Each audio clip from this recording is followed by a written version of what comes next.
नसीबो नसीबो, मैं शहरों तेरे लिए सूट लेके आई हूँ। तू मेरे लिए सूट लेके आई है? मैं हुणे जाके देखनी है। हाय देख तो बहुत ही तनी बजी मां इसे करके मैनू घूरना ठेडा खान ते बाद वेखदी है। ਜਿਹੜੀ ਜੱਸੀ ਨੂੰ ਮੈਂ ਜਾਣਦਾ ਉਹ ਤਾਂ ਇੰਨੀ ਕਮਜ਼ੋਰ ਨਹੀਂ ਸੀ।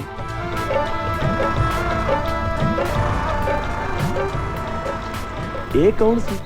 ਓਏ ਪਾਲੀ ਹੈ, ਆਪਣੀ ਪਿੰਕੀ ਨਾਲ ਪੜਦੀ ਹੈ। ਕਦੀ ਐ ਨਹੀਂ ਹੋਊਗਾ ਕਿ ਸਾਰੀਆਂ ਜੋ ਤੁਹਾਨੂੰ ਪਸੰਦ ਨੇ ਫਿਲਮਾਂ ਉਹੀ ਬਣਦੀਆਂ ਨਹੀਂ ਦੂਜੀਆਂ ਸਬਜ਼ੀਆਂ ਵੀ ਬਣਨਗੀਆਂ ਤੁਸੀਂ ਸਾਰੇ ਲੈਂਬਰਾ ਤੇਰੇ ਉਹ ਡਰਾਮੇ ਇੱਥੇ ਨਹੀਂ ਚੱਲਣੇ। ਰੱਬ ਨੇ ਆਈਟਮ ਕੀ ਬਣਾਇਆ। ਜਿਹੜੀ ਗੱਲ ਦਾ ਇੰਤਜ਼ਾਰ ਸੀ, ਜਿਹੜੇ ਮੂਮੈਂਟ ਦਾ ਇੰਤਜ਼ਾਰ ਸੀ, ਜਿਹੜੇ ਪਲ ਦਾ ਇੰਤਜ਼ਾਰ ਸੀ, ਉਹ ਪਲ ਬਿਲਕੁਲ ਆ ਚੁੱਕਿਆ ਹੈ ਜਨਾਬ, ਕਿਉਂਕਿ ਅੱਜ ਸਾਡੇ ਸ਼ੋਅ ਦੇ ਵਿੱਚ ਨਾ ਇੱਕ ਬੜੇ ਖਾਸ ਮਹਿਮਾਨ ਪਹੁੰਚੇ ਨੇ। ਵੈਸੇ ਤਾਂ ਉਹਨਾਂ ਨੂੰ ਕਿਸੇ ਵੀ ਇੰਟਰੋਡਕਸ਼ਨ ਦੀ ਕੋਈ ਜ਼ਰੂਰਤ ਨਹੀਂ ਹੈਗੀ, ਕਿਉਂਕਿ ਜਦੋਂ ਉਹਨਾਂ ਦੀ ਅਦਾਕਾਰੀ ਆਪਾਂ ਵੇਖੀ ਤੇ ਉਹ ਸਾਡੇ ਦਿਲ ਤੇ ਰਾਜ ਕਰ ਰਹੇ ਨੇ ਜੱਸੀ ਦੇ ਨਾਂ ਤੋਂ ਜਾਂ ਫਿਰ ਪਾਲੀ ਦੇ ਨਾਂ ਤੋਂ। ਐਂਡ ਬਹੁਤ ਘੱਟ ਲੋਕੀ ਹੈਗੇ ਨੇ ਜਿਹੜੇ ਉਹਨਾਂ ਨੂੰ ਉਹਨਾਂ ਦੇ ਰੀਅਲ ਨਾਮ ਤੋਂ ਪਛਾਣਦੇ ਨੇ, ਕਿਉਂਕਿ ਕਈਆਂ ਦੀ ਅਦਾਕਾਰੀ ਇੰਨੀ ਕੁ ਬਾਖੂਬੀ ਤਰੀਕੇ ਦੇ ਨਾਲ ਉਹਨਾਂ ਨੇ ਪਰਦੇ 'ਤੇ ਨਿਭਾਈ ਹੁੰਦੀ ਹੈ ਕਿ ਅਸੀਂ ਉਹਨਾਂ ਨੂੰ ਉਹਨਾਂ ਦੇ ਕਿਰਦਾਰ ਦੇ ਨਾਮ ਤੋਂ ਜਾਣਦੇ ਹੈਗੇ ਆ। ਸੋ ਅਸੀਂ ਜੀ ਆਇਆਂ ਨੂੰ ਕਰਦੇ ਹਾਂ ਕਿਮੀ ਵਰਮਾ ਜੀ ਦਾ, ਜਿਨ੍ਹਾਂ ਨੇ ਜੀ ਆਇਆਂ ਨੂੰ ਫਿਲਮ ਦੇ ਵਿੱਚ ਜੱਸੀ ਦੇ ਕਿਰਦਾਰ ਦੇ ਨਾਲ ਬਸ ਛਾ ਹੀ ਗਏ ਹੋ। ਬਹੁਤ ਬਹੁਤ ਜੀ ਆਇਆਂ ਨੂੰ ਤੁਹਾਡਾ। ਸਤਿ ਸ਼੍ਰੀ ਅਕਾਲ, ਥੈਂਕ ਯੂ ਸੋ ਮਚ। ਸਾਰੇ ਸਰੋਤਿਆਂ ਨੂੰ ਮੇਰੀ ਪਿਆਰ ਭਰੀ ਸਤਿ ਸ਼੍ਰੀ ਅਕਾਲ। ਇਹਨਾਂ ਦਾ ਆਫਿਸ ਬਹੁਤ ਸੋਹਣਾ, seriously. Thank you so much Kimi ji. ਮੈਂ ਨਾ ਤੁਹਾਡੀਆਂ ਇੰਟਰਵਿਊਜ਼ ਵੇਖ ਰਹੀ ਸੀ। ਤੁਹਾਨੂੰ ਪਤਾ ਹੈ ਕਿ ਮੈਂ ਐਕਟਿਵਾ ਆਪਣੀ ਪਹਿਲੀ ਲਿੱਤੀ ਸੀ ਜਦੋਂ ਮੈਂ ਪਿੱਛੇ ਪੈ ਕੇ ਲਿੱਤੀ ਸੀ ਆਪਣੀ ਐਕਟਿਵਾ, ਬਿਕੋਜ਼ ਉਹ ਤੇਰਾ ਮੇਰਾ ਕੀ ਰਿਸ਼ਤਾ ਜਿਹੜਾ ਗਾਣਾ ਹੈ ਨਾ, ਉਹਨੇ ਉਸ ਟਾਈਮ ਤੇ ਐਕਟਿਵਾ ਦੀ ਜਿਹੜੀ ਵਿਕਰੀ ਵਧਾਈ ਸੀਗੀ ਨਾ, ਉਹ ਸਭ ਨੂੰ ਪਤਾ ਹੈਗਾ ਆ ਕਿ ਮਤਲਬ ਕਿ ਮੈਂ ਮੰਮਾ ਨੂੰ ਕਿਹਾ ਸੀ ਮੈਂ ਐਕਟਿਵਾ ਲੈਣੀ ਹੀ ਲੈਣੀ। ਮੰਮਾ ਕਹਿੰਦੇ ਸੀ ਤੂੰ ਬਹੁਤ ਛੋਟੀ ਹੈ। ਮੈਂ ਕਿਹਾ ਸੀ ਨਹੀਂ ਮੈਂ ਐਕਟਿਵਾ ਲੈਣੀ। ਉਦੋਂ ਦੀ ਰੱਟ ਲਗਾਈ ਸੀ ਤਾਂ ਜਾ ਕੇ ਮੈਨੂੰ ਐਕਟਿਵਾ ਲੱਭੀ ਸੀਗੀ। ਮਤਲਬ ਕੁਝ ਕਿਰਦਾਰ ਇਹੋ ਜਿਹੇ ਹੁੰਦੇ ਨੇ ਨਾ ਜਿਹੜੇ ਤੁਹਾਡੇ ਦਿਲ ਤੇ ਛਪ ਜਾਂਦੇ ਨੇ। ਜੱਸੀ ਦਾ ਕਿਰਦਾਰ ਜਾਂ ਫਿਰ ਪਾਲੀ ਦਾ ਕਿਰਦਾਰ ਉਹਨਾਂ ਕਿਰਦਾਰਾਂ 'ਚੋਂ ਇੱਕ ਹੈਗਾ ਆ। ਥੈਂਕ ਯੂ ਜੀ। ਐਕਟਿਵਾ ਦੀ ਵਾਕਈ ਜਿਵੇਂ ਤੁਸੀਂ ਕਹਿ ਰਹੇ ਹੋ ਬਹੁਤ ਲੜਕੀਆਂ ਦਾ ਹੀ ਸੀਗਾ ਕਿ ਤੁਹਾਡੀ ਪਾਲੀ ਮਤਲਬ ਸਾਨੂੰ ਮਾਣ ਰਤਨਾ ਤੋਂ ਬਾਅਦ ਅਸੀਂ ਉਹ ਐਕਟਿਵਾ ਚਲਾਉਂਦੇ ਦੇਖ ਕੇ ਉਦੋਂ ਬਾਅਦ ਐਕਟਿਵਾ ਲਈ ਸੀ। ਇਵਨ ਐਕਟਿਵਾ ਵਾਲਿਆਂ ਨੇ ਮੈਨੂੰ ਸਪੈਸ਼ਲ ਚਿੱਠੀ ਲਿਖੀ ਸੀ ਕਿ ਸਾਡੀ ਸੇਲ ਵਧ ਗਈ ਹੈ। ਐਂਡ ਯੂ ਨੋ ਮੈਂ ਇੱਕ ਇੰਟਰਵਿਊ 'ਚ ਸੁਣਿਆ ਕਿ ਤੁਸੀਂ ਕਿਹਾ ਕਿ ਤੁਸੀਂ ਇੱਕ ਐਕਸੀਡੈਂਟਲ ਐਕਟਰਸ ਹੈਗੇ ਹੋ। ਮਤਲਬ ਮੈਂ ਵਿਸ਼ਵਾਸ ਨਹੀਂ ਕਰ ਪਾਈ ਕਿ ਇਹ ਨਹੀਂ ਹੋ ਸਕਦਾ। ਇਹ ਸੱਚ ਹੈ?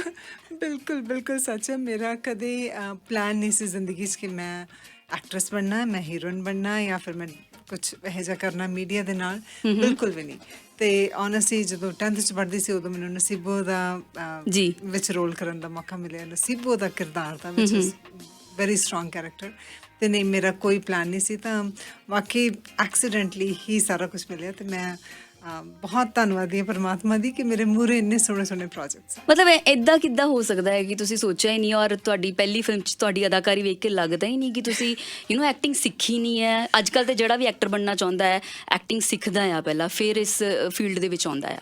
ਮਤਲਬ ਤੁਹਾਡੀ ਅਦਾਕਾਰੀ ਵੇਖ ਕੇ ਲੱਗਾ ਹੀ ਨਹੀਂ ਕਿ ਤੁਸੀਂ ਫਸਟ ਟਾਈਮ ਐਕਟਿੰਗ ਕਰ ਰਹੇ ਹੋ ਜਾਂ ਤੁਹਾਨੂੰ ਐਕਟਰੈਸ ਤੁਸੀਂ ਬਣਨਾ ਨਹੀਂ ਸੀਗਾ। ਮੈਨੂੰ ਨਾ ਮੈਂ ਸੱਚੀ ਫੀਲ ਕਰਦੀ ਹੁੰਦੀ ਹਾਂ ਕਿ ਇੱਕ ਐਕਟਰ ਇੱਦਾਂ ਨਹੀਂ ਕਿ ਵੀ ਆਪਾਂ ਸਿੱਖ ਲੈਂਦੇ ਐਕਟਿੰਗ ਤਾਂ ਐਕਟਿੰਗ ਆਉਂਦੀ ਹੈ। ਆਈ ਫੀਲ ਕਿ ਮੈਨੂੰ ਨਹੀਂ ਲੱਗਦਾ ਕਿ ਮੈਨੂੰ ਐਕਟਿੰਗ ਆਉਂਦੀ ਹੈ। ਇਸ ਵਾਸਤੇ ਮੈਨੂੰ ਇੰਨਾ ਜ਼ਰੂਰ ਹੈਗਾ ਕਿ ਮੈਨੂੰ ਦੂਸਰਾ ਇਨਸਾਨ ਕਿੱਦਾਂ ਫੀਲ ਕਰਦਾ, ਮੈਨੂੰ ਉਹ ਫੀਲਿੰਗ ਦੀ ਉਹ ਹੈਗੀ। ਮੈਂ ਫੀਲ ਕਰ ਸਕਦੀ ਹਾਂ ਕਿ ਸਾਹਮਣੇ ਦਾ ਕੈਰੈਕਟਰ ਜਦੋਂ ਉਹਦਾ ਦਿਲ ਟੁੱਟਦਾ ਜਾਂ ਉਹਦੀ ਜਦੋਂ ਹਸਬੈਂਡ ਉਹਨੂੰ ਬੁਰਾ ਟਰੀਟ ਕਰਦੇ ਨੇ ਜਾਂ ਫਿਰ ਉਹਦੇ ਨਾਲ ਚੰਗਾ ਨਹੀਂ ਹੁੰਦਾ ਤਾਂ how she feels. I think just capability to feel is what makes an actor. ਇਸ ਕਰਕੇ ਲੋਕੀ ਤੁਹਾਨੂੰ ਹਜੇ ਤੱਕ ਜੱਸੀ ਤੇ ਪਾਲੀ ਦੇ ਨਾਂ ਤੋਂ ਜਾਣਦੇ ਆ, ਬਿਕਾਜ਼ ਤੁਸੀਂ ਆਪਣੇ ਉਸ ਕਰੈਕਟਰਸ ਨੂੰ ਫੀਲ ਕਰਕੇ ਯੂ ਨੋ ਪਰਦੇ ਤੇ ਨਿਭਾਇਆ ਹੈਗਾ। I'm very thankful, thank you। And ਸਭ ਤੋਂ ਵੱਡੀ ਗੱਲ ਨਸੀਬੋ ਦੀ ਹੈਗੀ ਹੈ। ਨਸੀਬੋ ਵਿੱਚ ਤਾਂ ਮੈਂ 10th 'ਚ ਪੜ੍ਹਦੀ ਸੀ, ਮੈਨੂੰ ਕੁਛ ਐਕਸਪੋਜ਼ਰ ਨਹੀਂ ਸੀ, ਕੁਛ ਵੀ ਨਹੀਂ ਪਤਾ ਸੀਗਾ। ਬਟ ਆਈ ਥਿੰਕ ਅਗੇਨ ਉਹੀ ਜੋ ਆਪਾਂ ਗੱਲ ਕਰਦੇ ਕਿ ਫੀਲਿੰਗ ਦੀ ਤਾਕਤ, that is what acting is. Exactly. And Kimi ji ਮੈਂ ਨਾ ਤੁਹਾਡੇ ਆਟੋਗ੍ਰਾਫ ਦੀ ਕਹਾਣੀ ਵੀ ਜਾਣਨੀ ਹੈ, ਤੁਹਾਡੇ ਪਹਿਲੇ ਆਟੋਗ੍ਰਾਫ ਦੀ ਕਹਾਣੀ। ਮਤਲਬ ਮੈਨੂੰ ਸੀਗਾ ਕਿ ਮੈਂ ਤੁਹਾਨੂੰ ਇਨ ਪਰਸਨ ਮਿਲੂੰਗੀ, ਇਨ ਪਰਸਨ ਤੁਹਾਡੀ ਇੰਟਰਵਿਊ ਕਰੂੰਗੀ ਨਾ, ਤਾਂ ਮੈਂ ਵੀ ਜ਼ਰੂਰ ਪੁੱਛਣਾ ਹੈ ਕਿ ਫਸਟ ਆਟੋਗ੍ਰਾਫ ਦੀ ਕੀ ਕਹਾਣੀ ਹੈਗੀ। ਬੜੀ ਇੰਟਰਸਟਿੰਗ ਕਹਾਣੀ ਹੈ ਉਸ ਫਸਟ ਆਟੋਗ੍ਰਾਫ ਨਾ। ਉਹ ਤਾਂ ਨਾ ਮੈਨੂੰ ਸੱਚੀ ਕਦੀ ਗੱਲ ਭੁੱਲ ਨਹੀਂ ਸਕਦੀ ਕਿ ਅਸੀਂ ਨਾ ਨਸੀਬੋ ਦੀ ਸ਼ੂਟਿੰਗ ਕੀਤੀ ਸੀ ਹਰਿਆਣੇ ਦੇ ਵਿੱਚ। ਅੱਛਾ ਜੀ। ਇਹ ਪੰਜਾਬ 'ਚ ਉਦੋਂ ਹਾਲਾਤ ਠੀਕ ਨਹੀਂ ਸੀ, ਅਸੀਂ ਹਰਿਆਣੇ 'ਚ ਸ਼ੂਟਿੰਗ ਕੀਤੀ ਸੀਗੀ। ਅਤੇ ਉੱਥੇ ਹੈ ਨਾ ਹੁਣ ਲੋਕ ਤਾਂ ਹਮੇਸ਼ਾ ਸ਼ੂਟਿੰਗ ਦੇਖਣ ਆਉਂਦੇ ਹੀ ਰਹਿੰਦੇ, ਉਦੋਂ ਵੀ ਆਉਂਦੇ ਸੀਗੇ। ਉਦੋਂ ਕੈਮਰਾ ਫੋਨ ਨਹੀਂ ਸੀ ਹੁੰਦੇ, ਕੋਈ ਫੋਟੋ ਤੇ ਨਹੀਂ ਖਿੱਚਦੇ ਸੀ, ਆਟੋਗ੍ਰਾਫ ਮੰਗਦੇ ਸੀਗੇ। ਤੇ ਮੈਂ ਉਦੋਂ 10th 'ਚ ਪੜ੍ਹਦੀ ਸੀਗੀ ਤੇ ਅਸੀਂ ਜਦੋਂ ਸ਼ਾਰਟ ਕਰਕੇ ਤੁਰ ਰਹੇ ਸੀ ਤਾਂ ਮੈਨੂੰ ਉਹੀ ਇੱਕ ਮੁੰਡੇ ਨੇ ਕਿਹਾ, ਕਿੰਨੇ ਸਾਰੇ ਲੋਕ ਸੀ ਤਾਂ ਇੱਕ ਨੇ ਕਿਹਾ ਜੀ ਆਟੋਗ੍ਰਾਫ ਦੇ ਦਿਓ। ਮੈਨੂੰ ਨਹੀਂ ਪਤਾ ਸੀ ਆਟੋਗ੍ਰਾਫ ਕੀ ਹੁੰਦਾ, ਆਈ ਹੈਡ ਨੋ ਆਈਡੀਆ ਵੀ ਕੀ ਮੰਗ ਰਿਹਾ। ਤੇ ਮੇਰਾ ਉਹ ਸਾਡਾ ਅਸਿਸਟੈਂਟ ਡਾਇਰੈਕਟਰ ਸੀ, ਮੈਨੂੰ ਕਿਹਾ ਮੁੰਡਾ ਕੁਝ ਮੰਗ ਰਿਹਾ, ਤੇ ਕਹਿੰਦਾ ਮੈਡਮ ਆਟੋਗ੍ਰਾਫ ਮੰਗਦਾ ਸੀ, ਆਟੋਗ੍ਰਾਫ ਦੇ ਦਿਓ। ਆਮ ਲਾਈਕ ਹੈ ਕੀ ਦੇ ਦਿਓ, ਤੇ ਕਹਿੰਦਾ ਜੀ ਸਾਈਨ ਕਰ ਦਿਓ। ਸਾਈਨ ਮੈਂ ਕਿਹੜਾ ਕਦੇ ਸਾਈਨ ਕੀਤੇ ਸੀਗੇ, ਲਾਈਕ ਆਈ ਡੋਂਟ ਮੈਂ ਕਿਹਾ ਓਕੇ। ਤਾਂ ਉਦੋਂ ਮੈਂ ਪਹਿਲੀ ਵਾਰੀ ਆਪਣੇ ਸਾਈਨ ਕੀਤੇ ਸੀਗੇ, ਲਾਈਕ ਮੈਨੂੰ ਸਮਝ ਆਇਆ ਕਿ ਆਟੋਗ੍ਰਾਫ ਸਾਈਨ ਕਰਕੇ। ਮਤਲਬ ਉਦੋਂ ਸਟਾਰ ਵਾਲੀ ਫੀਲਿੰਗ ਆਈ ਸੀ ਕਿ ਲੋਕੀ ਮਤਲਬ ਇੰਨਾ ਪਸੰਦ ਕਰ ਰਹੇ ਨੇ, ਆਟੋਗ੍ਰਾਫ ਮੰਗ ਰਹੇ ਨੇ ਮੇਰੇ ਤੋਂ। ਮੈਨੂੰ ਪਤਾ ਹੀ ਨਹੀਂ ਸੀ ਆਟੋਗ੍ਰਾਫ ਦਾ ਕੀ ਮਤਲਬ ਹੈ, ਪਰ ਆਈ ਫੈਲਟ ਇੰਪੋਰਟੈਂਟ। ਬਿਲਕੁਲ ਮੈਨੂੰ ਲੱਗਿਆ ਵੀ ਉਹ ਮੇਰੇ ਸਾਈਨ ਮੰਗ ਰਹੇ, ਓਕੇ ਗ੍ਰੇਟ। ਵੈਸੇ ਤਾਂ ਨਸੀਬੋ ਤੋਂ ਬਾਅਦ ਤੁਹਾਨੂੰ ਬਹੁਤ ਸਾਰੀ ਰੈਕੋਗਨੀਸ਼ਨ ਮਿਲੀ, ਬਟ 2002 ਦੇ ਵਿੱਚ ਫਿਲਮ ਆਈ ਸੀ ਜੀ ਆਇਆਂ ਨੂੰ। ਲੋਕੀ ਅਕਸਰ ਤੁਹਾਨੂੰ ਉਸ ਫਿਲਮ ਦੇ ਨਾਲ ਉਹ ਜ਼ਿਆਦਾ ਜਾਣਦੇ ਨੇ, ਹਨਾ। ਤੇ ਅੱਜ ਕੱਲ੍ਹ ਦੇ ਜੇ ਆਪਾਂ ਐਕਟਰ ਦੀ ਗੱਲ ਕਰੀਏ, ਐਕਟਰਸਿਸ ਦੀ ਗੱਲ ਕਰੀਏ, ਉਹਨਾਂ ਦੇ ਫੈਨ ਮੂਵਮੈਂਟਸ ਬੜੇ ਹੁੰਦੇ ਨੇ। ਅੱਜ ਕੱਲ੍ਹ ਮੇਰੇ ਖਿਆਲ ਨਾਲ ਸੋਸ਼ਲ ਮੀਡੀਆ ਬਹੁਤ ਜ਼ਿਆਦਾ ਵੱਧ ਗਿਆ ਹੈ, ਤਾਂ ਸਾਨੂੰ ਵੀ ਪਤਾ ਲੱਗਦਾ ਹੈ ਕਿ ਉਹ ਓਕੇ ਇਹਨਾਂ ਦਾ ਫੈਨ ਮੂਵਮੈਂਟ ਆ ਸੀ, ਉਹ ਸ਼ੇਅਰ ਵੀ ਕਰਦੇ ਨੇ ਆਪਣੇ ਸੋਸ਼ਲ ਮੀਡੀਆ ਅਕਾਊਂਟ 'ਤੇ। ਉਸ ਟਾਈਮ ਦਾ ਕੋਈ ਫੈਨ ਮੂਵਮੈਂਟ ਤੁਹਾਨੂੰ ਯਾਦ ਹੋਵੇ, ਜਾਂ ਜੀ ਆਇਆਂ ਨੂੰ ਤੋਂ ਬਾਅਦ ਤੁਹਾਡੀ ਜ਼ਿੰਦਗੀ 'ਚ ਬਦਲਾਵ ਜਿਹੜਾ ਆਇਆ, ਹੈ ਨਾ, ਫਸਟ ਟਾਈਮ ਜਦੋਂ ਤੁਹਾਨੂੰ ਲੱਗਾ ਕਿ ਹਾਂ ਮਤਲਬ ਹੈ ਕੋਈ ਗੱਲਬਾਤ? ਇਹ ਤਾਂ ਬੜੀ ਇੰਟਰਸਟਿੰਗ ਚੀਜ਼ ਸੀਗੀ, ਕਿਉਂਕਿ ਮੈਂ ਅਮਰੀਕਾ ਹੀ ਰਹਿੰਦੀ ਸੀਗੀ ਜਦੋਂ ਮੈਂ ਜੀ ਆਇਆਂ ਨੂੰ ਦੀ ਸ਼ੂਟਿੰਗ ਵੀ ਕੀਤੀ। ਮੈਂ ਇੰਡੀਆ ਫਲਾਈ ਕਰਕੇ ਗਈ, ਸ਼ੂਟਿੰਗ ਕਰਕੇ ਆਪਾਂ ਵਾਪਸ ਆ ਗਏ। ਤੇ ਜੀ ਆਇਆਂ ਨੂੰ ਜਦੋਂ ਰਿਲੀਜ਼ ਹੋਈ, ਕੀ ਹੋਇਆ ਮੈਨੂੰ ਕੁਝ ਖਾਸ ਨਹੀਂ ਪਤਾ। ਅੱਛਾ ਜੀ। ਪਰ ਜੀ ਆਇਆਂ ਨੂੰ ਤੋਂ ਬਾਅਦ ਉਦੋਂ ਰਿਲੀਜ਼ ਹੋਣ ਨੂੰ ਮੇਰੇ ਖਿਆਲ ਮਹੀਨਾ ਕੁ ਹੋਇਆ ਹੋਣਾ, ਤੇ ਮੈਂ ਇੰਡੀਆ ਗਈ ਸੀ ਪੰਜਾਬ, ਤੇ ਕੁਮਾਰ ਮੰਡੀ, ਉੱਥੇ ਇੱਕ ਕੁਮਾਰ ਮੰਡੀ ਸਾਰੇ ਕੁਮਾਰ ਮੰਡੀ ਜਾਂਦੇ ਕੱਪੜੇ ਖਰੀਦਣ। ਤੇ ਮਤਲਬ ਤੁਸੀਂ ਵੀ ਕੁਮਾਰ ਮੰਡੀ ਗਏ ਸੀ? ਬਿਲਕੁਲ ਕੁਮਾਰ ਮੰਡੀ ਗਈ ਸੀ। ਤੇ ਮੈਂ ਉੱਥੇ ਕੁਮਾਰ ਮੰਡੀ ਗਈ ਸੀ, ਤੇ ਉੱਥੇ ਨਾ ਇੱਕ ਸ਼ੋਰੂਮ ਸੀਗਾ ਰੂਪ ਕਲਾ, ਮੇਰੇ ਖਿਆਲ ਮੈਨੂੰ ਨਾਂ ਵੀ ਚੇਤੇ ਹੈ ਜੀ। ਤੇ ਉੱਥੇ ਲਹਿੰਗੇ ਲੂੰਗੇ ਦੇਖ ਰਹੇ ਸੀਗੇ, ਤੇ ਉੱਥੇ ਜਦੋਂ ਮੈਂ ਅੰਦਰ ਸੀਗੀ ਤੇ ਉੱਥੇ ਇੰਨੇ ਲੋਕ ਆਏ ਗਏ, ਮਤਲਬ ਆਟੋਗ੍ਰਾਫ, ਫੋਟੋ ਆਟੋਗ੍ਰਾਫ, ਬਹੁਤ ਜ਼ਿਆਦਾ ਲੋਕ ਆ ਗਏ। ਤੇ ਉਹਨਾਂ ਨੂੰ ਨਾ ਆਪਦਾ ਸਟੋਰ ਬੰਦ ਕਰਨਾ ਪਿਆ, ਬਿਕੋਜ਼ ਬਾਹਰ ਇੰਨੀ ਜਨਤਾ ਆ ਗਈ। ਮੈਂ ਕਦੇ ਸੋਚਿਆ ਨਹੀਂ ਸੀ ਕਿ ਮੂਵੀ ਇੰਨੀ ਚੱਲ ਰਹੀ ਹੈ, ਮੈਨੂੰ ਵਾਕਈ ਨਹੀਂ ਪਤਾ ਸੀਗਾ। That was a fan moment. ਉਹਨਾਂ ਨੂੰ ਪੂਰੀ ਦੁਕਾਨ ਬੰਦ, ਪੁਲਿਸ ਬੁਲਾਉਣੀ ਪਈ, ਦੁਕਾਨ ਬੰਦ ਕਰਨੀ ਪਈ। That was like so I can say ਮਤਲਬ ਇਹ ਤਾਂ ਫੈਨਸ ਮੂਵਮੈਂਟ ਹੋ ਗਈ ਐਕਚੁਅਲੀ ਦੇ ਵਿੱਚ, ਕਿ ਦੁਕਾਨ ਬੰਦ ਕਰਾਣੀ ਪਈ ਐਂਡ ਪੁਲਿਸ ਨੂੰ ਬੁਲਾਉਣਾ ਪਿਆ ਕਰਾਊਡ ਨੂੰ ਕੰਟਰੋਲ ਕਰਨ ਵਾਸਤੇ। ਸੱਚੀ ਬਹੁਤ ਜ਼ਿਆਦਾ ਲੋਕ ਸੀ। ਹੁਣ ਵੀ ਜਦੋਂ ਮੈਂ ਗੱਲ ਕਰ ਰਹੀ ਹਾਂ ਨਾ, ਮੇਰੇ ਹੁਣ ਦਿਮਾਗ 'ਚ ਕਿੰਨੇ ਸਾਰੇ ਲੋਕ, ਮਤਲਬ ਉਹ ਸਭ ਖਿਆਲ ਦੁਬਾਰਾ ਦਿਮਾਗ ਦੇ ਵਿੱਚ ਆਉਣੇ ਸ਼ੁਰੂ ਹੋ ਜਾਂਦੇ, ਹੈ ਨਾ। ਬਿਲਕੁਲ। ਓਕੇ, ਸੋ ਸਾਨੂੰ ਮਾਨ ਵਤਨਾਂ ਦਾ ਇੱਕ ਇਹੋ ਜਿਹੀ ਫਿਲਮ ਸੀ ਜਿਹੜੀ ਮੈਨੂੰ ਪਰਸਨਲੀ ਬਹੁਤ ਜ਼ਿਆਦਾ ਪਸੰਦ ਹੈਗੀ, ਹੈ ਨਾ। ਮੈਨੂੰ ਸੀਰੀਅਸਲੀ ਮੈਨੂੰ ਬਹੁਤ ਜ਼ਿਆਦਾ ਪਸੰਦ ਹੈ, ਔਰ ਉਹਦੇ ਵਿੱਚ ਤੁਹਾਡਾ ਜਿਹੜਾ ਪਾਲੀ ਦਾ ਕਿਰਦਾਰ ਹੈ ਨਾ, ਉਹ ਮੈਨੂੰ ਬੜਾ ਪਸੰਦ ਹੈ। ਲੇਕਿਨ ਆਪਣੀ ਲਾਈਫ 'ਚ ਤੁਸੀਂ ਬਹੁਤ ਸਾਰੀਆਂ ਫਿਲਮਾਂ ਕੀਤੀਆਂ ਨੇ। ਰੀਸੈਂਟਲੀ ਅਸੀਂ ਤੁਹਾਨੂੰ ਲੈਂਬਰਗਿਨੀ 'ਚ ਵੀ ਵੇਖਿਆ ਹੈਗਾ ਆ। ਸੋ ਜੇ ਮੈਂ ਤੁਹਾਨੂੰ ਪੁੱਛਾਂ ਕਿ ਇੱਕ ਇਹੋ ਜਿਹਾ ਕਿਰਦਾਰ ਜਿਹੜਾ ਤੁਸੀਂ ਤੁਸੀਂ ਬਲੈਸਡ ਫੀਲ ਕਰਦੇ ਹੋ ਕਿ ਉਹ ਤੁਹਾਨੂੰ ਮਿਲਿਆ, ਉਹ ਕਿਹੜਾ ਹੈ? ਨਸੀਬੋ। ਐਗਜ਼ੈਕਟਲੀ, ਉਹਦੇ ਨਾਲ ਸ਼ੁਰੂਆਤ ਹੋਈ। ਬਿਲਕੁਲ। ਔਰ ਉਹ 14-15 ਸਾਲ ਦੀ ਕੁੜੀ ਦਾ ਕਿਰਦਾਰ ਸੀ, 15 ਸਾਲ ਦੀ ਮੈਂ ਸੀ। ਤੇ ਜਿੱਦਾਂ ਉਹਦੇ ਕੁੜੀ ਨਾਲ ਜੋ ਹੁੰਦਾ ਵਾ, ਹੈ ਨਾ, ਇੱਕ ਇਨੋਸੈਂਸ ਦੇ ਵਿੱਚ, ਜਿੱਦਾਂ ਉਹ ਐਂਡ 'ਚ ਸੁਸਾਈਡ ਕਰ ਲੈਂਦੀ ਹੈ, ਤਾਂ ਮੇਰੇ ਖਿਆਲ ਔਰ ਨਸੀਬੋ ਨੇ ਬਹੁਤ ਲੋਕਾਂ ਨੂੰ ਰਵਾਇਆ। ਉਹਦੇ ਵਿੱਚ ਇੱਕ ਦਿਲਸ਼ਾਦ ਅਖਤਰ ਜੀ ਦਾ ਗਾਣਾ ਹੈਗਾ, ਕੁੜੀ ਨੂੰ ਭੁੱਖ ਲੱਗੀ ਹੁੰਦੀ ਹੈ ਬੰਬੇ, ਉਹ ਰੁਲ ਰਹੀ ਹੁੰਦੀ ਹੈ, ਤਾਂ ਉਹ ਸਾਰਾ ਮਤਲਬ ਬਹੁਤ ਹੀ ਆਈ ਥਿੰਕ ਮੇਰੇ ਦਿਲ ਦੇ ਸਭ ਤੋਂ ਕਰੀਬ ਨਸੀਬੋ ਦਾ ਕਿਰਦਾਰ ਹੈਗਾ ਤੁਹਾਡੇ ਦਿਲ ਦੇ। ਨਸੀਬੋ ਤੁਹਾਨੂੰ ਕਿਵੇਂ ਮਿਲੀ? ਕਿਉਂਕਿ ਤੁਸੀਂ ਤਾਂ ਕਹਿੰਦੇ ਕਿ ਮੈਂ ਤੇ ਐਕਟਰੈਸ ਬਣਨਾ ਹੀ ਨਹੀਂ ਸੀਗਾ, ਐਕਟਿੰਗ 'ਚ ਆਉਣਾ ਹੀ ਨਹੀਂ ਸੀਗਾ, ਤੇ ਫਿਰ ਇਹ ਸਬੱਬ ਕਿੱਦਾਂ ਬਣਿਆ ਤੁਹਾਡਾ? ਇਹ ਬੜਾ ਇੰਟਰਸਟਿੰਗ ਹੈ ਕਿ ਮੈਂ ਤਾਂ ਆਪਦੀ 10ਵੀਂ ਦੇ ਐਗਜ਼ਾਮ ਦੇ ਰਹੀ ਸੀਗੀ, ਤੇ ਮੇਰੇ ਜਿਹੜੇ ਫਾਦਰ ਸਾਹਿਬ ਨੇ, ਮੈਂ ਜਗਰਾਉਂ ਨੂੰ ਬਿਲੋਂਗ ਕਰਦੀ ਹਾਂ, ਤੇ ਜਿਹੜੇ ਬਲਦੇਵ ਗਿੱਲ ਨੇ, ਉਹਨਾਂ ਨੂੰ ਨੈਸ਼ਨਲ ਅਵਾਰਡ ਮਿਲਿਆ ਸੀਗਾ ਚੰਨ ਪਰਦੇਸੀ ਲਈ। ਅੱਛਾ ਜੀ। ਉਹ ਵੀ ਜਗਰਾਉਂ ਦੇ ਨੇ, ਤੇ ਉਹ ਮੇਰੇ ਪਾਪਾ ਦੇ ਦੋਸਤ ਨੇ ਬਚਪਨ ਤੋਂ, ਹੈ ਨਾ। ਤੇ ਉਹ ਜਦੋਂ ਨਸੀਬੋ ਦੀ ਸਟੋਰੀ, ਉਸ ਵੇਲੇ ਸਟੋਰੀ ਲਿਖੀ ਸੀ ਉਹਨਾਂ ਨੇ, ਔਰ ਡਾਇਰੈਕਟਰ ਮਨਮੋਹਨ ਸਿੰਘ ਜੀ, ਹੈ ਨਾ, ਉਹਨਾਂ ਨੇ ਆਲਰੇਡੀ ਉਹਨਾਂ ਨਾਲ ਗੱਲ ਕੀਤੀ ਹੋਈ ਸੀ, ਦੋਸਤ ਨੇ ਸਾਰੇ। ਤੇ ਫਿਰ ਜਦੋਂ ਨਸੀਬੋ ਲਈ ਕੁੜੀ ਲੱਭ ਰਹੇ ਸੀ, ਤਾਂ ਉਹਨਾਂ ਨੇ ਮੇਰੇ ਪਾਪਾ ਨੂੰ ਪੁੱਛਿਆ ਵੀ ਜੇ ਨਸੀਬੋ ਲਈ ਆਪਾਂ ਕਿੰਮੀ ਨੂੰ ਲਈਏ। ਪਾਪਾ ਕਹਿੰਦੇ ਕਿੰਮੀ, ਲੇਕਿਨ ਉਹ ਵਾਸ ਲਾਈਕ ਕਿੰਮੀ, ਇਹ ਰੂਪ ਥੋੜਾ ਹੁੰਦਾ ਕੁਝ। ਇਵਨ ਮੈਨੂੰ ਐਗਜ਼ੈਕਟਲੀ ਸੋਚਿਆ ਨਹੀਂ ਹੋਣਾ ਕਦੀ। ਨਹੀਂ, ਤਾਂ ਫਿਰ ਮੈਨੂੰ ਪਾਪਾ ਕਹਿੰਦੇ ਪੁੱਛ ਕੇ ਦੇਖ ਲਓ ਵੀ ਜੇ ਚਾਹੁੰਦੀ ਹੈ। ਤਾਂ ਮੈਨੂੰ ਸੀਗਾ ਕਿ ਮੈਨੂੰ ਪਤਾ ਸੀ ਕਿ ਗਿੱਲ ਅੰਕਲ ਮੂਵੀ ਬਣਾ ਰਹੇ, ਹੈ ਨਾ, ਤੇ ਮੇਰਾ ਸਭ ਤੋਂ ਵੱਧ ਇਹ ਸੀ ਕਿ ਮੈਂ ਗਿੱਲ ਅੰਕਲ ਨੂੰ ਕਹਾਂ ਕਿ ਮੂਵੀ ਹੈ ਤਾਂ ਉਹ 'ਚ ਗਿੱਧਾ ਜ਼ਰੂਰ ਹੋਗਾ, ਗਿੱਧੇ 'ਚ ਮੈਨੂੰ ਇੱਕ ਬੋਲੀ ਦਾ ਰੋਲ ਦਿਓ, ਹੈ ਨਾ, ਇੱਕ ਬੋਲੀ ਪਾਉਣ ਦਾ ਮੌਕਾ। ਤਾਂ ਬਸ ਮੇਰੀ ਇੰਨੀ ਚਾਹਤ ਸੀਗੀ, ਜੇ ਮੈਂ ਮੂਵੀ ਬਣੀ ਤਾਂ ਮੈਂ ਉਹ 'ਚ ਇੱਕ ਬੋਲੀ ਪਾਉਂਗੀ, ਦੈਟਸ ਅਬਾਊਟ ਇਟ, ਹੋਰ ਕੁਛ ਨਹੀਂ ਸੀ। ਪਰ ਮੈਨੂੰ ਕੀ ਪਤਾ ਸੀ ਨਸੀਬੋ ਦਾ ਮੇਨ ਰੋਲ ਮੈਨੂੰ ਫਿਰ ਨੈਚੁਰਲੀ ਨਾ, ਫਿਰ ਕਿਉਂਕਿ ਇੰਨੇ ਸਾਰੇ ਬਹੁਤ ਹੀ, ਮੈਂ ਕਹਿ ਸਕਦੀ ਹਾਂ ਕਿ ਅਗੇਨ ਬਹੁਤ ਰੱਬ ਦੀ ਮਿਹਰ ਹੈ ਔਰ ਇੰਨੀ ਵਧੀਆ ਯੂਨਿਟ ਔਰ ਮਨਮੋਹਨ ਸਿੰਘ ਜੀ ਵਰਗੇ ਡਾਇਰੈਕਟਰ ਤੇ ਮਤਲਬ ਇਹ ਤੋਂ ਵਧੀਆ ਕੀ ਹੁੰਦਾ ਵਾ। ਤਾਂ ਐਗਜ਼ੈਕਟਲੀ ਫਿਰ ਮੈਂ ਨਸੀਬੋ ਦਾ ਰੋਲ ਕੀਤਾ ਔਰ ਪਤਾ ਇੱਕ ਇੰਟਰਸਟਿੰਗ ਚੀਜ਼ ਹੈ, ਮੈਨੂੰ ਮੇਰੇ ਮਨ 'ਚ ਸੀਗਾ ਕਿ ਰਾਜ ਬੱਬਰ ਹੋਣੀ ਤੇ ਪ੍ਰੀਤੀ ਸਪਰੂ ਇਹ ਉਹਨਾਂ ਦੀ ਫਿਲਮ ਹੈ।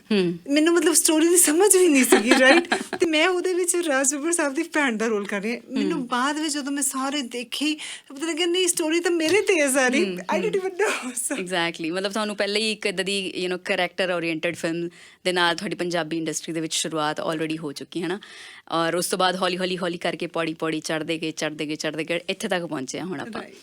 ਸੋ ਉਦੋਂ ਤੋਂ ਲੈ ਕੇ ਹੁਣ ਤੱਕ ਤੁਸੀਂ ਉਦੋਂ ਦੇ ਸਿਨੇਮਾ 'ਚ ਵੀ ਕੰਮ ਕੀਤਾ, ਪੰਜਾਬੀ ਸਿਨੇਮਾ 'ਚ ਤੁਸੀਂ ਹੁਣ 2023 ਦੇ ਵਿੱਚ ਲੈਂਬਰਗਿਨੀ 'ਚ ਕੰਮ ਕੀਤਾ। ਤੁਹਾਨੂੰ ਕੀ ਲੱਗਦਾ ਹੈ ਕਿ ਮੇਜਰ ਚੇਂਜ ਕੀ ਆਇਆ ਪੰਜਾਬੀ ਇੰਡਸਟਰੀ ਦੇ ਵਿੱਚ?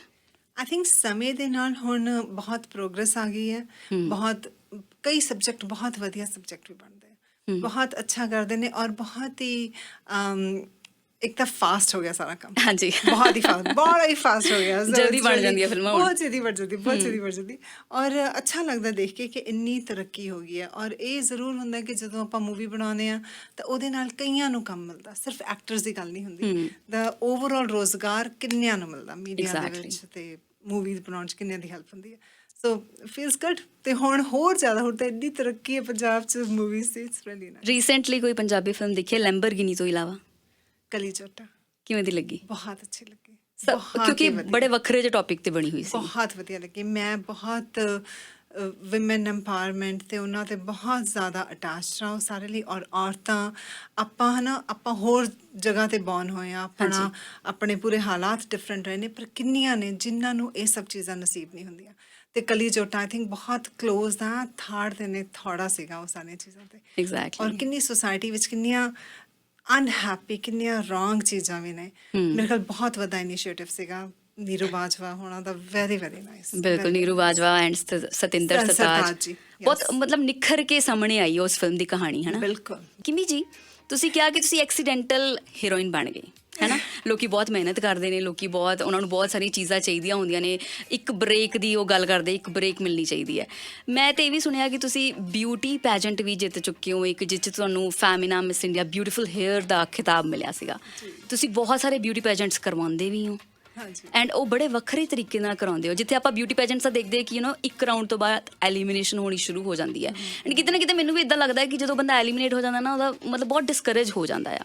ਸੋ ਮੈਂ ਤੁਹਾਡੇ ਬਾਰੇ ਦੇਖ ਰਹੀ ਸੀ, ਰੀਲਸ ਬਹੁਤ ਸਾਰੀਆਂ ਹੈਗੀਆਂ ਨੇ ਜਿਸ 'ਚ ਤੁਹਾਡੇ ਬਿਊਟੀ ਪੈਜੈਂਟਸ ਮਤਲਬ ਐਲੀਮੀਨੇਸ਼ਨ ਹੈ ਹੀ ਨਹੀਂ ਹੈ। ਇਹ ਕਿੱਦਾਂ ਆਇਆ ਦਿਮਾਗ ਦੇ ਵਿੱਚ? ਅਰਚਨਾ ਜੀ, ਬਿਲਕੁਲ ਜਿੱਦਾਂ ਤੁਸੀਂ ਫੀਲ ਕਰ ਰਹੇ ਹੋ ਹੈ ਨਾ ਕਿ ਜਿਹੜੀਆਂ ਕੁੜੀਆਂ ਐਲੀਮੀਨੇਟ ਹੋ ਜਾਂਦੀਆਂ ਪਹਿਲੇ ਰਾਊਂਡ ਤੋਂ ਬਾਅਦ, ਉਹਨਾਂ ਨੂੰ ਕਿੰਨਾ ਬੁਰਾ ਲੱਗਦਾ ਹੋਣਾ। ਐਗਜ਼ੈਕਟਲੀ, ਹੈ ਨਾ? As a female I can feel that. ਤਾਂ ਮੈਂ ਨਹੀਂ ਚਾਹੁੰਦੀ ਕਿ ਮੋਰ ਓਵਰ ਅਸੀਂ ਆਪਦੇ ਪੈਜੈਂਟ ਨੂੰ ਬਿਊਟੀ ਪੈਜੈਂਟ ਵੀ ਨਹੀਂ ਕਹਿੰਦੇ, ਕਿਉਂਕਿ ਬਿਊਟੀ ਬਹੁਤ ਹੀ ਸਬਜੈਕਟਿਵ ਚੀਜ਼ ਹੁੰਦੀ ਹੈ। ਓਕੇ। ਮੈਂ ਨੂੰ ਐਮਪਾਵਰਮੈਂਟ ਪੈਜੈਂਟ ਕਹਿੰਦੀ ਹਾਂ। ਵਾਓ। ਔਰ ਪੈਜੈਂਟ ਦੇ ਵਿੱਚ ਸਾਡੇ 'ਚ ਕੋਈ ਕੱਦ ਕਿੰਨਾ ਹੋਵੇ, ਭਾਰ ਕਿੰਨਾ ਹੋਵੇ, ਇਹ ਕੁਝ ਇੰਪੋਰਟੈਂਸ ਨਹੀਂ ਹੈ। Wow. All these things are not important. But ਅਗਰ ਬਿਊਟੀ ਪੈਜੈਂਟਸ ਦੀ ਗੱਲ ਕਰਦੇ ਹੋ, ਉਹ 'ਚ ਤਾਂ ਇਹ ਸਾਰੀਆਂ ਚੀਜ਼ਾਂ ਨੂੰ ਬਹੁਤ ਮਾਇਨੇ ਰੱਖਦੇ ਨੇ, ਉੱਪਰ ਰੱਖਦੇ ਨੇ। ਦੈਟਸ ਵਾਈ ਸਾਡਾ ਹੁਣ ਜਿਹੜਾ ਨੰਬਰ ਦੇਣ ਦਾ ਉਹ ਸ਼ੀਟ ਹੁੰਦੀ ਹੈ ਜੱਜਸ ਕੋਲੇ, ਉਹਦੇ ਵਿੱਚ ਫੇਸ ਤੇ ਕੀ ਨੰਬਰ ਨੇ ਇਹ ਹੈ ਹੀ ਨਹੀਂ ਹੈ। We don't have that. Okay. And figure ਦੇ ਕੀ ਨੇ ਹੈ ਹੀ ਨਹੀਂ ਹੈ। Okay. Because that's not important. Okay. So I call it empowerment pageant ਵੀ ਮੈਂ ਚਾਹੁੰਦੀ ਹਾਂ ਕਿ ਲੇਡੀਜ਼ ਜ਼ਿਆਦਾ ਤੋਂ ਜ਼ਿਆਦਾ ਕੌਨਫੀਡੈਂਟ ਹੋਣ। ਵਾਓ। ਤਾਂ ਸਾਡੇ ਔਰ ਇਹਦੇ ਤੇ ਡਿਪੈਂਡ ਨਹੀਂ ਕਰਦਾ ਕਿ ਤੁਹਾਡਾ ਬਾਹਰੋਂ ਤੁਸੀਂ ਕਿੱਦਾਂ ਦੇ ਲੱਗਦੇ, ਦੁਨੀਆ ਦੇ ਹਿਸਾਬ ਨਾਲ ਤੁਸੀਂ ਕੀ ਲੈਣਾ। ਨਹੀਂ, ਇਟਸ ਅਬਾਊਟ ਕਿ ਤੁਸੀਂ ਕਿੰਨੇ ਕੌਨਫੀਡੈਂਟ ਹੋ। ਔਰ ਇੱਕ ਖੂਬਸੂਰਤ ਕੁੜੀ ਹੋਈ ਹੁੰਦੀ ਹੈ ਜਿਹੜੀ ਕੌਨਫੀਡੈਂਟ ਹੋਵੇ, ਖੁਸ਼ ਹੋਵੇ। Right. So that's what I go for. ਤੇ ਅਸੀਂ ਇਹਦੇ ਵਿੱਚ ਜਿੱਦਾਂ ਕਿ ਐਲੀਮੀਨੇਸ਼ਨ ਨਹੀਂ ਹੈ, ਬਿਲਕੁਲ ਨਹੀਂ ਹੈ। ਸਾਡੇ 2 ਰਾਊਂਡ ਹੁੰਦੇ ਨੇ, ਟ੍ਰੈਡੀਸ਼ਨਲ ਰਾਊਂਡ ਤੇ ਫਿਰ ਸਾਡਾ ਦੂਸਰਾ ਈਵਨਿੰਗ ਵੇਅਰ 'ਚ ਕੁਐਸਚਨ ਆਨਸਰ ਰਾਊਂਡ। ਤੇ ਮੈਂ ਹਰ ਲੜਕੀ ਮੇਰੀ ਕੁਐਸਚਨ ਆਨਸਰ ਰਾਊਂਡ ਤੱਕ ਪਹੁੰਚਦੀ, ਕਿਉਂਕਿ ਆਪਾਂ ਕਿੰਨਾ ਸੁਣਿਆ ਵਾ ਹੈ ਨਾ ਕਿ ਔਰਤਾਂ ਕਹਿੰਦੀਆਂ ਨੇ ਅਸੀਂ ਬੋਲ ਨਹੀਂ ਸਕਦੇ ਸੀ, ਅਸੀਂ ਕੁਛ ਨਾ ਉਹਨਾਂ ਨੇ ਹੁਣ ਦੱਸਿਆ ਅਸੀਂ ਮੈਂ ਕੁਛ ਬੋਲ ਨਹੀਂ ਸਕਦੀ, ਮੈਂ ਕੁਛ ਕਹਿ ਨਹੀਂ ਸਕਦੀ। ਨਹੀਂ, that's a wrong thought. I want to break that. ਨਹੀਂ, ਇੱਕ ਔਰਤ ਨੂੰ ਹਮੇਸ਼ਾ ਆਪਦੇ ਮਨ 'ਚ ਜੋ ਹੈਗਾ ਉਹ ਬੋਲਣ ਦਾ ਚਾਂਸ ਮਿਲਣਾ ਚਾਹੀਦਾ। ਤੇ ਜੇ ਮੈਂ ਆਪਦੇ ਪੈਜੈਂਟ ਦੇ ਵਿੱਚ ਉਹਨਾਂ ਨੂੰ ਬੋਲਣ ਤੋਂ ਪਹਿਲਾਂ ਹੀ ਕੱਢ ਦੇਵਾਂ, ਇਟਸ ਨਾਟ ਫੇਅਰ। ਤਾਂ ਫਿਰ ਸਾਰਿਆਂ ਨੂੰ ਉੱਥੇ ਤੱਕ ਪਹੁੰਚੇ ਨੇ ਜਿੱਥੇ ਕਿ ਉਹ ਕੁਐਸਚਨ ਦਾ ਆਨਸਰ ਦੇਣਗੇ। ਇੱਕ ਬਹੁਤ ਵਧੀਆ ਫੀਲਿੰਗ ਹੈ ਐਕਚੁਅਲੀ ਦੇ ਨਾਲ। ਮੈਂ ਤੁਹਾਨੂੰ ਕਹੂੰਗੀ ਕਿ ਜਿਹੜੇ ਵੀ ਬਣਨਾ ਚਾਹੁੰਦੇ ਨੇ, ਇੱਦਾਂ ਦੇ ਪੈਜੈਂਟ ਦਾ ਹਿੱਸਾ ਬਣਨਾ ਚਾਹੁੰਦੇ ਨੇ, ਲੇਕਿਨ ਕਿਸੇ ਨਾ ਕਿਸੇ ਕਾਰਨ ਰਹਿ ਜਾਂਦੇ ਨੇ ਕਿ ਨਹੀਂ ਮੇਰੀ ਫਿਗਰ ਨਹੀਂ ਵਧੀਆ ਹੈਗੀ ਜਾਂ ਮੇਰੀ ਹਾਈਟ ਮੈਟਰ ਕਰਦੀ ਹੈ, ਉਹਨਾਂ ਵਾਸਤੇ ਕਿੰਨੀ ਖੁਸ਼ੀ ਦੀ ਗੱਲ ਹੈ ਕਿ ਉਹ ਇਸ ਪੈਜੈਂਟ 'ਚ ਜਾ ਸਕਦੇ ਨੇ। ਲਾਸਟ ਤੱਕ ਉਹ ਕੀ ਕਹਿਣਾ ਚਾਹੁੰਦੇ ਨੇ, ਕਿਉਂ ਇਸ ਪੈਜੈਂਟ ਦਾ ਹਿੱਸਾ ਬਣੇ ਨੇ, ਉਹ ਬੋਲ ਵੀ ਸਕਦੇ ਨੇ ਕੀ ਉਹਨਾਂ ਦੇ ਦਿਮਾਗ 'ਚ ਹੈ, ਮਨ 'ਚ ਹੈ। ਰਾਈਟ, ਬਹੁਤ ਵਧੀਆ ਉਪਰਾਲਾ ਕਰ ਰਹੇ ਹੋ ਤੁਸੀਂ। ਜਿਵੇਂ ਆਪਾਂ ਕਹਿੰਦੇ ਹਾਂ ਨਾ ਵੀ ਆਪਾਂ ਚਾਹੁੰਦੇ ਹਾਂ ਕਿ ਆਪਣੀ ਕਮਿਊਨਿਟੀ ਐਜੂਕੇਟਿਡ ਹੋਵੇ, ਹਾਂਜੀ, ਤਾਂ ਤੁਸੀਂ ਕੁੜੀਆਂ ਨੂੰ ਐਜੂਕੇਟ ਕਰੋ, ਬਿਲਕੁਲ। ਤਾਂ ਉਹਦੇ ਨਾਲ ਅੱਗੇ ਅੱਗੇ ਵਧੇਗੀ। ਤਾਂ ਹੀ ਅਸੀਂ ਚਾਹੁੰਦੇ ਕਿ ਕਮਿਊਨਿਟੀ ਬੜੀ ਕੌਨਫੀਡੈਂਟ ਹੋਵੇ, ਹਾਂਜੀ। ਅੱਜ ਕੱਲ੍ਹ ਦੇ ਵਿਸ਼ਿਆਂ ਬਾਰੇ ਇਹਨਾਂ ਨੂੰ ਪਤਾ ਹੋਵੇ, ਸਾਰਾ ਕੁਛ ਨੂੰ ਹੋਵੇ। ਤਾਂ ਉਹਦੇ ਲਈ ਤੁਸੀਂ ਔਰਤਾਂ ਨੂੰ ਐਮਪਾਵਰ ਕਰੋ, ਔਰਤਾਂ ਨੂੰ ਅੱਗੇ ਲੈ ਕੇ ਜਾਓ, ਤਾਂ ਫਿਰ ਉਹ ਮੇਕ ਸ਼ੋਰ ਕਰਨਗੇ ਬੱਚੇ ਉਹਨਾਂ ਦੇ ਅੱਗੇ ਅੱਗੇ ਹੀ ਜਾਣ। ਐਗਜ਼ੈਕਟਲੀ। ਇੱਕ ਹੋਰ ਗੱਲ ਪੁੱਛਾਂ ਤੁਹਾਨੂੰ? ਹਾਂਜੀ। ਤੁਸੀਂ ਕਿਹਾ ਕਿ ਤੁਸੀਂ ਹੀਰੋਇਨ ਤਾਂ ਨਹੀਂ ਬਣਨਾ ਚਾਹੁੰਦੇ ਸੀ, ਤੁਸੀਂ ਫੈਮਿਨਾ ਮਿਸ ਇੰਡੀਆ 'ਚ ਪਾਰਟੀਸਿਪੇਟ, ਇਹ ਤੁਹਾਡਾ ਸੁਪਨਾ ਸੀਗਾ ਕਿ ਤੁਸੀਂ ਬਸ ਬਣਨਾ ਬਿਊਟੀ ਪੈਜੈਂਟ ਦਾ ਹਿੱਸਾ ਸੀ? ਅਰਚਨਾ, ਇਹ ਵੀ ਨਹੀਂ ਸੀਗਾ, ਇਹ ਵੀ ਐਕਸੀਡੈਂਟਲ ਹੋ ਗਿਆ? ਇਹ ਵੀ ਐਕਸੀਡੈਂਟਲੀ ਸੀਗਾ। ਇਹ ਕਿੱਦਾਂ ਹੋ ਗਿਆ ਐਕਸੀਡੈਂਟਲ? ਅਸੀਂ ਨਾ ਬੰਬੇ ਮੂਵ ਹੋ ਗਏ ਸੀਗੇ 10th ਤੋਂ ਬਾਅਦ, Okay। ਤੇ ਉੱਥੇ ਰਹਿੰਦੀ ਸੀਗੀ ਮੈਂ, ਤੇ ਉੱਥੇ ਉਸ ਵੇਲੇ ਨਾ ਤੁਹਾਡੀ ਪੋਸਟ ਕਾਰਡ ਫੋਟੋ ਹੁੰਦੀਆਂ ਸੀ ਜਿਹੜੇ ਅਸੀਂ ਮੇਲ ਕਰਦੇ ਹੁੰਦੇ ਸੀ। ਉਹ ਆਨੈਸਟਲੀ ਮੇਰੀਆਂ ਸਹੇਲੀਆਂ ਨੇ ਮੇਰੀਆਂ ਜਿੰਨੀਆਂ ਫਰੈਂਡ ਸੀਗੀਆਂ ਨਾ, ਮਿੱਠੀ ਬਾਈ ਕਾਲਜ 'ਚ ਪੜ੍ਹੀ ਹਾਂ ਮੈਂ, ਤੇ ਉੱਥੇ ਉਹ 'ਚ ਗੱਲ ਤਾਂ ਹੁੰਦੀ ਸੀ, ਮਤਲਬ Femina Miss India biggest pageant, ਬਹੁਤ ਵੱਡਾ ਪੈਜੈਂਟ ਹੈ। ਤੇ ਉਹੀ ਉਹਨਾਂ ਨੇ ਫਿਰ ਮੇਰੇ ਕਿ ਯੂ ਸ਼ੁਡ ਟਰਾਈ, ਤੇ ਉਹਨਾਂ ਨੇ ਚੁੱਕ ਕੇ ਨਾ ਮੇਰੀਆਂ ਫੋਟੋ ਭੇਜਦੀਆਂ, ਤੇ ਮੈਨੂੰ ਉਹਨਾਂ ਦੀ ਚਿੱਠੀ ਆ ਗਈ ਵਾਪਸ ਕਿ ਅਸੀਂ ਫਿਰ ਤਾਜ ਹੋਟਲ ਡਾਊਨਟਾਊਨ 'ਚ ਜਾਣਾ ਸੀਗਾ ਉਹਨਾਂ ਨੂੰ ਮਿਲਣ, ਤੇ ਫਿਰ ਮੈਂ ਮਿਲਣ ਚਲੀ ਗਈ, ਇੰਟਰਵਿਊ ਲਈ ਗਈ, ਤੇ ਫਿਰ ਆਫ ਕੋਰਸ ਉਹਨਾਂ ਨੇ ਮੈਨੂੰ ਐਡ ਕਰਤਾ ਪੈਜੈਂਟ। ਕਿੰਨੇ ਵਧੀਆ ਵਧੀਆ ਸਬੱਬ ਬਣੇ ਨੇ ਨਾ ਵੈਸੇ ਤੁਹਾਡੇ ਨਾਲ। ਵਧੀਆ ਵਧੀਆ ਬੜੇ। ਮੈਨੂੰ ਨਾ ਐਂ ਲੱਗਦਾ ਹੁੰਦਾ ਕਦੇ ਕਦੇ, ਜੇ ਆਪਾਂ ਨਾ ਖਾਲੀ ਆਪਦੀ ਲਾਈਫ ਨੂੰ ਆਪਾਂ ਐਕਸੈਪਟ ਕਰੀਏ ਜਿਹੜੀਆਂ ਓਪਰਚੁਨਿਟੀਜ਼ ਆਪਾਂ ਨੂੰ ਮਿਲਦੀਆਂ ਨੇ, ਜੀ, ਆਪਾਂ ਓਪਨ ਮਾਈਂਡ ਰਹੀਏ, ਤਾਂ ਡੈਫੀਨਿਟਲੀ ਤੁਹਾਡੇ ਲਈ ਵਧੀਆ ਪਲਾਨ ਹੀ ਬਣੇ ਹੁੰਦੇ ਆ। ਆਪਾਂ ਆਪ ਹੀ ਉਹ 'ਚ ਪੰਗੇ ਕਰ ਬੈਠਦੇ ਆ। ਐਗਜ਼ੈਕਟਲੀ। ਤੇ ਭਾਵੇਂ ਛੋਟਾ ਜਿਹਾ ਕੋਈ ਹੋਵੇ, ਕੁਛ ਛੋਟਾ ਜਿਹਾ ਵੀ ਕਰਨਾ, ਤੁਸੀਂ ਚਾਹੇ ਤੁਸੀਂ ਮੈਕਡੋਨਲਡਸ 'ਚ ਕੰਮ ਕਰਨਾ, ਕੁਛ ਕਰਨਾ, ਤੁਸੀਂ ਓਪਨ ਮਾਈਂਡ ਨਾਲ ਪੂਰੇ ਦਿਲ ਨਾਲ ਕਰੋ। ਬਿਲਕੁਲ ਸਹੀ ਕਹਿ ਰਹੇ ਹੋ। ਓਪਨ ਡੋਰਸ ਟੂ ਮੈਨੀ ਅਦਰ ਓਪਰਚੁਨਿਟੀਜ਼। ਵਾਓ, ਬਹੁਤ ਸਹੀ ਗੱਲ ਕਹੀ ਆ ਤੁਸੀਂ। ਓਕੇ, ਸੋ ਤੁਸੀਂ 2002 'ਚ ਵੀ ਬਹੁਤ ਸਾਰੇ ਐਕਟਰਸ ਦੇ ਨਾਲ ਕੰਮ ਕੀਤਾ ਹੈ, ਹੁਣ ਤੁਸੀਂ 2023 'ਚ ਰਣਜੀਤ ਬਾਵਾ ਦੇ ਨਾਲ ਵੀ ਕੰਮ ਕੀਤਾ। ਜੇ ਤੁਹਾਨੂੰ ਮੇਨ ਲੀਡ ਐਕਟਰਸ ਦਾ ਰੋਲ ਮਿਲੇ ਕਿਸੇ ਫਿਲਮ 'ਚ, ਅੱਜ ਕੱਲ੍ਹ ਦੇ ਐਕਟਰਸ ਦੇ ਨਾਲ ਕਿਹੜਾ ਇੱਕ ਇੱਦਾਂ ਦਾ ਐਕਟਰ ਹੈ ਜਿਹਨਾਂ ਤੁਸੀਂ ਕਰਨਾ ਚਾਹੋਗੇ ਉਹ ਰੋਲ? ਤੁਹਾਡੇ ਆਪੋਜ਼ਿਟ ਉਹ ਐਕਟਰ ਹੋਵੇ ਤੁਸੀਂ ਚਾਹੁੰਦੇ ਹੋ? ਇਹ ਤਾਂ ਨਹੀਂ ਮੈਨੂੰ ਪਤਾ ਕਿ ਮੇਰੇ ਆਪੋਜ਼ਿਟ ਜਾਂ ਕੁਛ ਵੀ, ਬਟ ਆਈ ਥਿੰਕ ਕਾਫੀ ਐਕਟਰਸ ਬਹੁਤ ਅੱਛੇ ਨੇ। Diljit Dosanjh is one of them, Ranjit Bawa naturally, like ਬਹੁਤ ਸਾਰੇ ਐਕਟਰਸ ਨੇ ਜਿਹੜੇ ਬਹੁਤ ਵਧੀਆ ਵਧੀਆ ਕੰਮ ਕਰ ਰਹੇ ਨੇ। ਮਤਲਬ ਤੁਹਾਨੂੰ ਲੱਗਦਾ ਕਿ ਪੰਜਾਬੀ ਸਿਨੇਮਾ ਗਰੋ ਕਰਦਾ ਪਿਆ, ਬੜੇ ਵਧੀਆ ਹੱਥਾਂ 'ਚ ਹੈਗੇ ਨੇ? ਬਿਲਕੁਲ ਬਿਲਕੁਲ ਗਰੋ ਕਰ ਰਿਹਾ, ਪੂਰਾ ਜ਼ੋਰ ਸ਼ੋਰ ਤੇ ਗਰੋ ਕਰ ਰਿਹਾ, ਔਰ ਕਰਦੇ ਰਹਿਣਾ ਚਾਹੀਦਾ। ਔਰ ਪਤਾ ਜਿੰਨਾ ਬਹੁਤ ਸਾਰੇ ਲੋਕ ਕਹਿੰਦੇ ਕਿ ਜੇ ਕਹੇ ਜਿਹੀਆਂ ਵਿੱਚ ਕਹੇ ਜਿਹੀਆਂ ਫਿਲਮਾਂ ਬਣਦੀਆਂ, ਇਟਸ ਨੋਰਮਲ। ਐਗਜ਼ੈਕਟਲੀ। ਬਹੁਤ ਸਾਰੇ ਜਿਵੇਂ ਆਪਾਂ ਹਿੰਦੀ ਸਿਨੇਮਾ ਵੀ ਦੇਖੇ, ਕਿੰਨੀਆਂ ਵਧੀਆ ਵਧੀਆ ਫਿਲਮਾਂ, ਕਿੰਨੀਆਂ ਘਟੀਆ ਵੀ ਬਣਦੀਆਂ। ਹਾਂਜੀ ਹਾਂਜੀ। ਇਹ ਚੱਲੀ ਜਾਣਾ, ਇਹ ਆਪਾਂ ਕੰਟਰੋਲ ਨਹੀਂ ਕਰ ਸਕਦੇ। ਐਕਚੁਅਲੀ ਇਹ ਐਂਟਰਟੇਨਮੈਂਟ ਦਾ ਇੱਕ ਫੇਜ਼ ਹੀ ਹੁੰਦਾ ਆ, ਕਿਸੇ ਲਈ ਕੁਝ ਐਂਟਰਟੇਨਮੈਂਟ ਆ, ਕਿਸੇ ਲਈ ਕੁਝ ਹੈਗਾ ਆ। ਔਰ ਕਦੀ ਐਂ ਨਹੀਂ ਹੋਊਗਾ ਕਿ ਸਾਰੀਆਂ ਜੋ ਤੁਹਾਨੂੰ ਪਸੰਦ ਨੇ ਫਿਲਮਾਂ ਉਹੀ ਬਣਦੀਆਂ, ਨਹੀਂ, ਦੂਜੀਆਂ ਸਬਜ਼ੀਆਂ ਵੀ ਬਣਨਗੀਆਂ। ਬਿਲਕੁਲ ਸਹੀ ਕਿਹਾ। ਮੇਰੇ ਸਾਹਮਣੇ ਇੱਕ ਇਹੋ ਜਿਹਾ ਪੇਜ ਪਿਆ ਨਾ ਜਿਹਨੂੰ ਪੜ੍ਹ ਕੇ ਮੈਂ ਬਹੁਤ ਇਮੋਸ਼ਨਲ ਹੋ ਰਹੀ ਹਾਂ, ਬਿਕੋਜ਼ ਮੈਂ ਵੀ ਜਦੋਂ ਆਈ ਸੀਗੀ ਨਾ, ਤੇ ਮੈਂ ਐਜ਼ ਅ ਸਟੂਡੈਂਟ ਆਈ ਸੀ, ਇੰਟਰਨੈਸ਼ਨਲ ਸਟੂਡੈਂਟ ਆਈ ਸੀਗੀ, ਐਂਡ ਤੁਸੀਂ ਇੱਕ ਡਾਕੂਮੈਂਟਰੀ ਬਣਾ ਲਿੱਤੀ ਹੈ ਐਕਚੁਅਲੀ। ਤੁਸੀਂ ਐਡੀ ਵੱਖਰੀ ਡਾਕੂਮੈਂਟਰੀ ਬਣਾਉਣ ਦਾ ਕਿਵੇਂ ਖਿਆਲ ਆਇਆ? ਇਹਦਾ ਮਤਲਬ ਟਾਈਟਲ ਪੜ੍ਹ ਕੇ ਨਾ ਮੈਂ ਇਮੋਸ਼ਨਲ ਹੋਈ ਜਾ ਰਹੀ ਹਾਂ। ਕਿਹੜਾ ਰਾਹ ਤੁਰੀਏ, ਕਿਹੜੇ ਰਾਹ ਜਾਣਾ ਚਾਹੀਦਾ? ਵਾਕਈ ਇਹ ਜਿਹੜੇ 700 ਸਟੂਡੈਂਟਸ ਬੈਠੇ ਹੋਏ ਨੇ ਆਪਣੇ ਇਸ ਮਸਲੇ ਨੂੰ ਲੈ ਕੇ, ਇਹ ਬਣਾਉਣ ਦਾ ਕਿਵੇਂ ਦਿਮਾਗ 'ਚ ਖਿਆਲ ਆਇਆ? ਕਿਵੇਂ ਇਹ ਸਬਜੈਕਟ ਇੰਨਾ ਵੱਖਰਾ ਜਿਹਾ ਕਿਉਂ ਚੂਜ਼ ਕੀਤਾ? ਅਰਚਨਾ ਜੀ, ਮੈਨੂੰ ਲੱਗਦਾ ਹੁੰਦਾ ਕਿ ਆਪਦੇ ਲਈ ਤਾਂ ਜ਼ਿੰਦਗੀ ਆਪਾਂ ਸਾਰੇ ਜਿਉਣੀ ਆ, ਜੋ ਹੀ ਲੈਂਦੇ ਹਾਂ। ਆਪ ਦੀ ਪ੍ਰਮੋਸ਼ਨ ਕਰੀ ਜਾਣੀ, ਜਿੰਨੀ ਮਰਜ਼ੀ ਕਰ ਲਓ। ਅੱਜ ਕੱਲ੍ਹ ਸੋਸ਼ਲ ਮੀਡੀਆ ਨੈੱਟ ਕਰੀ ਜਾਓ, ਜਿੰਨੀ ਮਰਜ਼ੀ ਕਰੀ ਜਾਓ। ਬਟ ਐਜ਼ ਐਨ ਆਰਟਿਸਟ ਸਾਡੀ ਡਿਊਟੀ ਬਣਦੀ ਹੈ ਕਿ ਅਸੀਂ ਕੁਛ ਹੋਰ ਲੋਕਾਂ ਨੂੰ ਵੀ ਜ਼ੁਬਾਨ ਦੇਈਏ, ਪਲੇਟਫਾਰਮ ਦੇਈਏ। ਹੁਣ as an actor, as an artist, ਅਸੀਂ ਆਹ ਕਰ ਸਕਦੇ ਹਾਂ ਕਿ ਦੂਜਿਆਂ ਨੂੰ ਅਸੀਂ ਇਸ ਚੀਜ਼ ਬਾਰੇ ਜਾਗਰੂਕ ਕਰ ਸਕਦੇ। ਹੁਣ ਆ ਜਿਹੜਾ 700 ਬੱਚੇ ਫਸੇ ਹੋਏ ਨੇ, ਇਹ ਤਾਂ ਕਿੰਨਾ ਵੱਡਾ ਮੁੱਦਾ। ਮੈਨੂੰ ਯਾਦ ਹੈ ਜਦੋਂ ਮੈਂ ਕਾਲਜ ਪੜ੍ਹਦੀ ਸੀਗੀ, ਮੈਨੂੰ ਨਹੀਂ ਸੀ ਫਿਕਰ ਕਿ ਮੈਂ ਕਿੱਥੇ ਸੌਣਾ, ਘਰ ਸੀਗਾ, ਮੈਨੂੰ ਨਹੀਂ ਸੀ ਫਿਕਰ ਰੋਟੀ ਕਿੱਥੋਂ, ਮੰਮੀ ਸਵਾਦ ਰੋਟੀ ਬਣਾ ਕੇ ਰੱਖਦੇ ਸੀ ਨਾ, ਸੀ ਨਹੀਂ ਕਦੇ ਵੀ। ਪਰ ਹੁਣ ਜਦੋਂ ਮੈਂ ਅਗੇਨ ਐਜ਼ ਐਨ ਐਕਟਰ, ਤੁਸੀਂ ਸਿਰਫ ਫੀਲ ਕਰਦੇ ਹੋ ਦੂਜਿਆਂ ਦੀ ਤਕਲੀਫ, ਤਾਂ ਫਿਰ ਤੁਹਾਨੂੰ ਲੱਗਦਾ ਓ ਮਾਈ ਗੋਡ, ਕਿੰਨੀ ਵੱਡੀ ਚੀਜ਼ ਹੈਗੀ ਆ, ਰੱਬਾ ਇਹ ਕਿੰਨਾ ਜ਼ਿਆਦਾ ਸਫਰ ਕਰ ਰਹੇ ਨੇ। ਤੇ as a community, as Canadian government, like ਜੇ ਆਪਾਂ ਕੁਝ ਕਰ ਸਕਦੇ ਹਾਂ, ਹੋਰ ਕੁਝ ਨਹੀਂ ਤਾਂ ਐਟਲੀਸਟ ਇਹਨੂੰ ਆਪਾਂ ਵੱਡਾ ਕਰ ਸਕਦੇ ਹਾਂ ਤਾਂ ਕਿ ਇਹਦਾ ਇੰਪੈਕਟ ਹੋਵੇ ਤਾਂ let's do something in that ਤੁਹਾਡਾ ਬਹੁਤ ਬਹੁਤ ਸ਼ੁਕਰੀਆ ਧੰਨਵਾਦ ਜੀ। ਥੈਂਕ ਯੂ Thank ਜੀ you. Thank you